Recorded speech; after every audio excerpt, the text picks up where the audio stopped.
तो ये कहानी है कि इस लड़के की जो एक नोवेलिस्ट है और एक दिन वो पहाड़ चढ़ने के लिए जाता है और उस पहाड़ से वो नीचे गिर जाता है और जब उसकी आंखें खुलती है तो वो दूसरी दुनिया में ही होता है, एक पुराने से विलेज में जहाँ पे सिर्फ 20 रहते हैं और वो वहाँ का सामिन बन जाता है। तो इस कहानी में हम यही देखेंगे कि वो उस विलेज की प्रॉब्लम्स को कैसे सॉल्व करता है। तो स्टोरी के स्टार्टिंग में हमने दिखाया जाता है कुछ लोगों को जो माउंटेन क्लाइंबिंग कर रहे होते हैं, तो उनका टूर गाइड कहता है हम बस पहुंचने ही वाले हैं। तो पीछे वालों को भी कहता है जो जो भी पीछे है वो आराम से आते जाओ और नीचे मत गिर जाना। और फिर हमें एक बंदे को दिखाया जाता है जो इस कहानी का मेन कैरेक्टर होता है। वो बहुत थका हुआ लगता है और वो कहता है हाँ समझ गया। सभी दो छोटी लड़कियों को दिखाया जाता है, जिसमें से पहली वाली कहती है ये अंकल तो बहुत वीक है और दूसरी वाली कहती है सबसे कमजोर इंसान अभी तक का। और तभी एक दूसरे बंदे को दिखाया जाता है जो कहता है ग्रेट राइटर, तुम तो इन सब में बिल्कुल बेकार हो, एक एलिमेंट्री स्कूल का स्टूडेंट भी तुमसे बढ़िया कर लेगा। तभी हमारा एमसी कहता है हाँ मैं एक नॉवलिस्ट हूँ, तो मैं बहुत कम ही इन पहाड़ों वहाड़ों पर घूमने आता हूँ ट्रैकिंग के लिए, तो मैं इन सब में उतना अच्छा नहीं हूँ। तभी हमारा एमसी मन में सोचता है कि वो कमीना एडिटर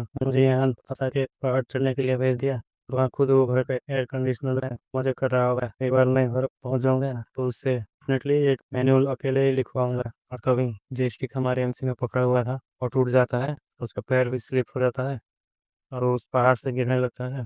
और वो गिरते हुए कहता है मेरे तो लग गए। और जब उसकी आंखें खुलती है तो वो अपने मन में कहता है कि मेरा पूरा बदन दर्द कर रहा है। और क्या वो क्लिप से नहीं गिरा था, क्या किसी ने उसे बचा लिया था, ऐसा वो सोच रहा होता है। और तभी उसका हाथ बंद हुआ था तो वो कहता है "अरे मेरे हाथ बंद क्यों है"। तभी उसके चेहरे पे कुछ पानी जैसा गिरता है। जब वो उस तरफ देखता है तो दिखती है एक लड़की जो उससे घूर रही थी और उसके ही मुंह से पानी आ रहा था, मानो जैसे वो उसे खाई जाएगी। और तभी हमारा मेन कैरेक्टर कहता है शांत हो जाओ, तुम दोनों ही इंसान है, वो मुझे नहीं खा सकती। और तभी वो लड़की अपने पीछे से एक चाकू जैसा निकाल लेती है और तभी वो लड़की किसी दूसरे ही भाषा में कहती है बहुत अच्छा और नरमित, अगर इसे रोस्ट कर दिया जाए तो तले हुए जैसा हो जाएगा या फिर बारबेक्यू जैसा हो जाएगा। तभी हमारा एमसी जोर से चिल्ला के कहता है ऐसा लगता है कि भगवान मुझे मारना चाहते हैं, मैं गिर के नहीं मारा और इन जंगलियों का खाना बन के मर जाऊंगा। और तभी वो लड़की खड़ी होती है और हमारे एमसी की तरफ बढ़ने लगती है और तभी हम देखते हैं कि वो एमसी के हाथ में जो रस्सियां बनी हुई थी वो उसे काट देती है और हमारा एमसी भी देख के सोच में पड़ जाता है।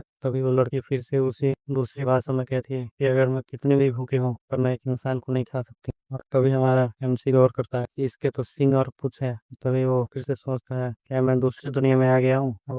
तभी वो अपने मन में सोचने लगता है कि मैं एक नोबलिस्ट हूँ, तो इस तरह से दूसरी दुनिया में पहुंचना ये नामुमकिन सा नहीं है। पर फिर भी मैंने जिन प्रोटोगनिस्ट को लिखा था उनके पास तो कम से कम 100 रास्ते हैं मर के दूसरी दुनिया में जाने का, पर मेरा तो कुछ अलग ही सीना है। मैं पीप से गिरा और दूसरी दुनिया में पहुंच गया। और तभी एमसी आराम से उठने लगता है और वो शांत होकर इधर उधर देखने लगता है तो उसे दिखाई देता है कुछ कंकाल और वो अपने मन में कहता है ये तो बहुत पुराना घर लगता है, ये तो सच में बहुत पुराना घर ही है, लगता है यहाँ कुछ खास डेवलपमेंट नहीं हुई है। और वो आराम से निकलने लगता है उस घर से। तभी वो बाहर देखता है यहाँ पर तो सिर्फ 20 ह्यूमंस रहते हैं और वो फिर से चिल्ला के कहता है कि क्या मैं सच में एक पुराने से सोसाइटी में आ गया हूँ। और तभी कोई उसे कहता है उस दूसरी भाषा में ये बच्चे तुम्हारा नाम क्या है और तुम कहाँ से आए हो और तुम्हारा मकसद क्या है हमारे इन्फर्नल ड्रैगन ट्राइब पे आने का। और तभी वो लड़की उससे डैड कहती है और हमें पता लगता है कि वो उसका डैड है। और वो भी कहता है कि बाहर वालों के सामने मुझे चीफ बोला करो। और हमें यह भी पता लगता है कि वो उस विलेज का चीफ है। और फिर वो किसी दूसरी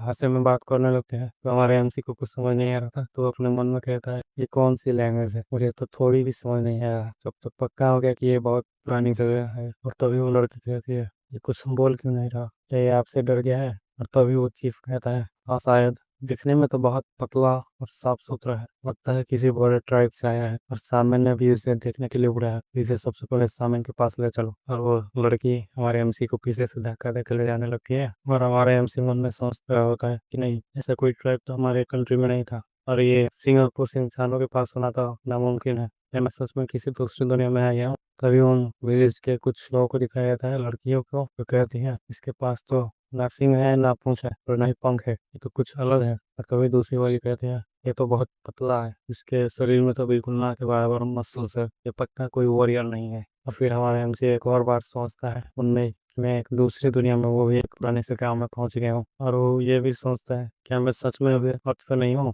वो ऐसे ही सोचते सोचते कहने लगता है, फिर अपने मन में कहता है अब सवाल ये है कि आगे करना क्या है। सबसे पहले तो मुझे घबराना नहीं है, तो शांत होकर सिचुएशन को देखना है। और ऐसा लग रहा है कि मैं किसी दुश्मन के कैंप में पहुंच गया हूँ, यहाँ से भागना बहुत मुश्किल है। तभी उसे दिखती है कुछ जानवरों की हड्डियाँ और वो गाँव वालों को विलेज में जो रहते हैं उनकी ओर देख के भी कहता है उनकी आंखें तो पूरी क्यूरियोसिटी से भरी है और इन्हें देख के ऐसा नहीं लगता कि ये मुझे खाना चाहते हैं। तो ये कोई आदिवासी का ट्राइब तो नहीं है। वैसे भी इन्होंने मुझे सोने के लिए एक टेंट भी दिया था कि ये मुझे नुकसान नहीं पहुंचाएंगे। तभी वो चीफ जो था वो आरएमसी को कुछ कहने लगता है जो उसे समझ नहीं आता। और फिर एक और बार वो कहता है, फिर भी समझ नहीं आता तो वो कहता है कि मुझे आपको ये भाषा बिल्कुल समझ नहीं आ रहा है। फिर चीफ उसे उंगली दिखाते हुए कहता है उधर जाना है। और हमें दिखाया जाता है एक घर और तभी उस गाँव के लोग उस विलेज के जो लोग थे वो बात करने लगते हैं कि जो शामिल है उसके पास कुछ ही दिन बचे हैं, हमें एक नया शामिल खोजना पड़ेगा। तभी दूसरा कहता है पर हमारे ट्राइब के तो सभी लोग को टेस्टिंग हो चुका है, हमें से कोई शामिल नहीं बन सकता। और फिर दूसरा कहता है तो अब हम क्या करें, अगर हमारे ट्राइब में कोई शामिल नहीं होगा तो हमारा ट्राइब नहीं बचेगा। फिर दूसरे बंदा कहता है और एक बंदा है ना, और तो दूसरा कहता है तुम्हारा मतलब वो जो हमें 3 दिनों पहले मिला था। फिर कुछ लोग कहते हैं हाँ वही, और उसका ही मतलब वही एक बच्चा है जो हमारे ट्राइब में है और उसका टेस्टिंग भी नहीं हुआ। सामिल ने भी उसे बुलाया है। तभी हमें सामिल का सीन दिखाया जाता है। तो कहता है उससे अंदर भेजो। हम हमारे हमसे अंदर आता है तो समझता है कि ये इस गांव का चीफ है, इंचार्ज है। और वो जो सामिल था वो दूसरी भाषा में और एमसी को बुलाता है तो उसे समझ नहीं आता। तो फिर वो खुद को कहता है कि ये मुझे बुला रहा है, और वो आराम से उसको बढ़ने लगता है। और वो अपने मन में भी सोच रहा होता है ये बूढ़ा तो बहुत कमजोर लग रहा है, अगर कुछ बुरा होता है तो वो उसे हॉस्टल बना लेगा। और ऐसे सोचते हुए उसके पास पहुंच जाता है और उसकी आंखें में देखता है तो दिखता है कि नीली कलर की रोशनी। और वो तभी कहीं पे गिरने लगता है और फिर उसे दिखता है कुछ पीली कलर सी रोशनी। और वो कहता है कि इसमें कुछ है इस फ्लेम में। और तभी वो सामने भी वहाँ आ जाता है, कहते हैं बच्चे क्या तुम इसे देख सकते हो। और तभी और एमसी कहता है वो तुम यहाँ कहाँ से आए और ये कौन सी जगह है, एक मिनट मैं तो अब तुम्हें समझ पा रहा हूँ। तभी वो सामने कहता है हाँ हम तुम्हारे सोल के अंदर हैं, तो ये मैं जो बातें कर रहा हूँ वो डायरेक्ट तुम्हारे सोल में जा रहे हैं, तो अब बताओ क्या तुम इसे देख सकते हो। तभी हमारे एमसी कहता है तुम्हारा मतलब ये ड्रैगन या सांप जैसा जो इस फिल्म में है। तभी वो कहता है बहुत बढ़िया। और तभी हमारे एमसी का आँख खुलता है तो सामने खड़ा होता है, कहता है सुबह है हमारा इन्फर्नो ड्रैगन ट्राइब का नया सामने होगा। और ये सुन के तो वो चीफ और उसकी लड़की हैरान हो जाते हैं।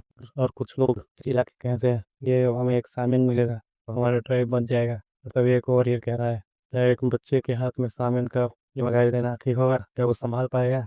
तभी एक बिल्ली ऐसी वॉरियर थी वो भी कहती है कुछ ना होने से तो कुछ तो बढ़िया ही है, उसे करने देते हैं।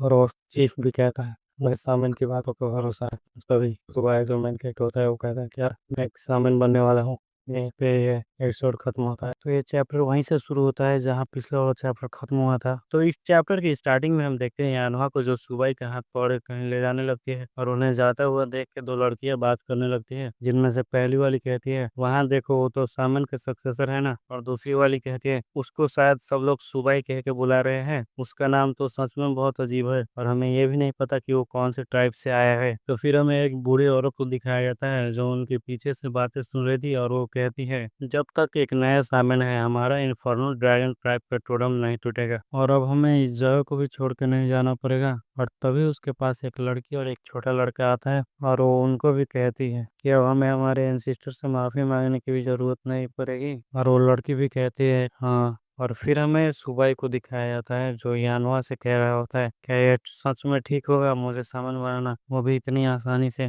तभी यानवा गुस्सा होते हुए कहती है कि अगर सामन ने कहा है कि तुम बन सकते हो तो तुम बन सकते हो, तो वैसे भी सामन के डिसीजन पे कोई सवाल नहीं कर सकता। और वो ऐसे कहते हुए सुबाई को उंगली से टच करती है। तो अभी से मैं यानवा तुम्हारा देखभाल करूंगी क्योंकि फादर ने मुझे कहा है तुम्हारा देखभाल करने के लिए, तो अगर तुम्हें कुछ जानना है तो तुम उसे पूछ सकते हो। और वो ऐसा कह के सुबाई को और देखने लगती है और सुबाई भी कहता है ठीक है तो यानवा क्यों ना तुम मुझे पहले अपने ट्राइब का इंट्रोडक्शन ही दे दो। तो फिर यानवा भी उसे बताने लगती है कि हमारे ट्राइब का नाम इन्फर्नल ड्रैगन ट्राइब है और जो टोडम है वही इन्फर्नल ड्रैगन है। और जहाँ तक इन्फर्नल ड्रैगन दिखता कैसा है वो मैं तुम्हें अच्छे से डिस्क्राइब नहीं कर सकती, वैसे भी तुम्हें जल्दी पता चल ही जाएगा। और फिर सुबह भी अपने मन में सोचता है कि इन्फर्नल ड्रैगन क्या मैंने जो फिल्म में देखा था वही था टोडम। और फिर वो यानवा से पूछता है कि इस ट्राइब में आखिर किस तरह से रैंकिंग दी गई है। सब जितना मैंने अभी तक देखा है तुम्हारे फादर इस विलेज के चीफ है पर वो सामिन की सभी बातें मानते हैं। और फिर यानवा उससे कहती है कि आखिर तुम किस ट्राइब से आए हो कि तुम्हें इतना कॉमन नॉलेज भी नहीं पता। सामन है वो सबसे स्ट्रॉन्गेस्ट होता है ट्राइब में, और एक ट्राइब में एक सामन ना हो तो वो ट्राइब डिस्ट्रॉय हो जाता है। और फिर उसके बाद आते हैं विलेज चीफ जो मेरे फादर है, और फिर आते हैं कैप्टन हंटर्स और कुछ टोडम वॉरियर्स रिजर्व वॉरियर्स, और फिर उसके बाद आते होते हैं कॉमनर्स। और फिर सुबह ही कहता है यहाँ तो इतने सारे लोग भी नहीं है फिर भी इतनी सारी रैंकिंग है। और फिर यानुआ उसे बताती है कि स्टार्टिंग में तो यहाँ बहुत लोग हुआ करते थे। और ये सुन के सुबह भी थोड़ा सोच में पड़ जाता है। और फिर हमें यानुआ को दिखाया जाता है जो थोड़ी उदास होती है। और फिर यानुआ उसे बताती है कि कई साल पहले हम ऐसी जगह पर रहते थे जहाँ हमें ना खाने की चिंता थी ना पीने की, और उस जगह को हम एंसिस्टर लैंड कहते थे। और उस वक्त ये एक बड़ा ट्रैप हुआ करता था जिसमें 300 लोग हुआ करते थे, और एक सिंगल हंटिंग ग्रुप में 65 लोग हुआ करते थे। पर 6 महीने पहले हम पे ब्लैक स्नेक ट्राइब ने हमला किया और हमारा हंटिंग ग्राउंड हमसे छीन लिया, और उसमें बहुत सारे लोग भी मारे गए, और उन्हें यहाँ तक कि हमारा एंसिस्टर लैंड भी हमसे छीन लिया और हमें मजबूरन वहां से माइग्रेट होना पड़ा। फिर हमें यानवा को दिखाया जाता है जिसकी आंखों में आंसू होते हैं, और वो सुवाई को कहती है कि इसलिए मुझे स्ट्रांग बनना होगा और अपने लोगों को बचाना होगा, और उनसे हमारा एंसिस्टर लैंड भी छीनना होगा, और जो लोग मरे थे उनका बदला भी लेना होगा। और ये सब सुन के सुवाई भी थोड़ा उदास हो जाता है। और फिर कुछ समय बाद वो सुवाई को पूरा अपना ट्रैप दिखाने लगती है जहाँ छोटे छोटे पहाड़ थे और वो छोटी एक नदी जैसी भी थी। और फिर सुवाई अपने मन में कहता है जितना मैंने अभी तक देखा उससे तो क्लियर हो गया कि ये ट्राइब का हालत बहुत बुरी है। ज्यादातर लोग तो यहाँ बहुत पतले दुबले हैं, जाहिर सी बात है खाने की कमी की वजह से। और यहाँ का एनवायरनमेंट भी ऐसा है जहाँ बहुत बैक्टीरिया हो सकते हैं, और अगर यहाँ किसी तरह का इन्फेक्शन फैलता है तो बहुत लोग मारे जाएंगे। ये तो एक बहुत बुरी स्टार्टिंग है, समझ नहीं आ रहा कहाँ से स्टार्ट करूँ। और जो यानुआ होती है वो सुबह को देख के थोड़ा कंफ्यूज हो रहे थे कि आखिर ये सोच क्या रहे हैं। और फिर एक बीप की साउंड आती है और हमें दिखाया जाता है एक सिस्टम विंडो, इस पे लिखा होता है कि जो डेली सिस्टम है वो होस्ट के साथ कनेक्ट हो रहा है। और ये देख के सुबह भी थोड़ा शॉक हो जाता है। और फिर वो सिस्टम लोड होने लगता है और एक विंडो खुलती है जिस पर लिखा होता है डेली असिस्टेंस सिस्टम एक्टिवेट हो गया है और ये होस्ट से सक्सेसफुली जुड़ चुका है। और फिर सुबह अपने मन में कहता है क्या सिस्टम, मैं एक राइटर हूँ तो मुझे पता था ऐसा कुछ होगा, और फाइनली ये हो चुका है। तो सबसे पहले मैं उससे अपने थॉट्स के जरिए बात करने की ट्राई करता हूँ, और वो सिस्टम से कहता है सिस्टम आखिर तुम्हारे पास कौन कौन से फंक्शंस है। तो सिस्टम भी उसे बताता है कि फिलहाल के लिए तो साइन इन फंक्शन ही अवेलेबल है जिसमें आपको डेली साइन इन करने पर एक रैंडम पैकेज मिलेगा, और हर बार साइन अप करने पर आपके पास 1% चांस होगा इंटरमीडिएट लेवल का पैकेज मिलने का, और 0.1% चांस होगा प्रीमियम असिस्टेंट पैकेज का। और अगर होस्ट कंटिन्यू 1 महीने तक साइन इन करता है तो उसे मिड लेवल का असिस्टेंट पैकेज गारंटेड मिलेगा, और अगर आप 1 साल तक साइन इन करते हो तो आपको एक प्रीमियम असिस्टेंट पैकेज गारंटेड मिलेगा। और फिर सुबह ही उससे पूछता है कि क्या फिलहाल के लिए सिर्फ 3 टाइप्स के पैकेज ही अवेलेबल है। तो सिस्टम उसे बताता है कि और किस्म के भी पैकेज अवेलेबल है, अगर जो होस्ट है 1 साल तक साइन इन कर लेता है तो वो भी आपको ऑफर किए जाएंगे। तब सुबह ही कहते हैं क्या 1 साल, तब तक तो हम ऐसे ही भूखे मर जाएंगे। और फिर वो कहता है रुको जरा, मुझे पता है फिर भी एक बार कंफर्म कर लेता हूँ क्या सिस्टम को मेरे अलावा और कोई भी देख सकता है। तभी सिस्टम उसे बताता है कि होस्ट के सिवा और कोई उसे नहीं देख सकता। और फिर यानवा गुस्सा होते हुए कहती है कि है आखिर तुम सुन रहे हो कि नहीं सुन रहे हो, मैंने अपने ट्रेनिंग का टाइम लिया था कि तुम्हें अपने ट्राइब के कंडीशंस के बारे में बता सकूं। और फिर सुबह ही उससे माफी मांगते हुए कहता है कि मेरा थोड़ा सिर दुख रहा है, और